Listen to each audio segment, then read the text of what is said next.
আভ্যন্তরীণ যুদ্ধে লিপ্ত মিয়ানমারের রাখাইনে মানবিক সাহায্য পৌঁছানোর জন্য বাংলাদেশকে করিডোর হিসাবে ব্যবহারের অনুমতি দেওয়ার ব্যাপারে অন্তর্বর্তীকালীন সরকার নাকি নীতিগতভাবে সিদ্ধান্ত নিয়েছে।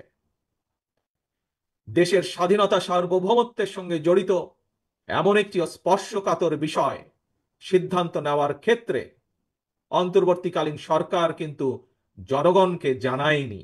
এমনকি জনগণের প্রতিনিধিত্বকারী রাজনৈতিক দলগুলোর সঙ্গেও কোনোই আলোচনা করার প্রয়োজন বোধ করেনি। দেশের জনগণকে না জানিয়ে অন্তর্বর্তীকালীন সরকার এ ধরনের সিদ্ধান্ত নিতে পারে কিনা কিংবা নেওয়া উচিত কিনা এই মুহূর্তে সেই বিতর্ক আমি তুলতে চাই না। তবে দেশের স্বাধীনতা প্রিয় জনগণ মনে করে করিডোর দেওয়া না দেওয়ার বিষয় সিদ্ধান্ত আসতে হবে জনগণের কাছ থেকে। সিদ্ধান্ত আসতে হবে জনগণের প্রত্যক্ষ ভোটে নির্বাচিত জাতীয় সংসদের মাধ্যমে।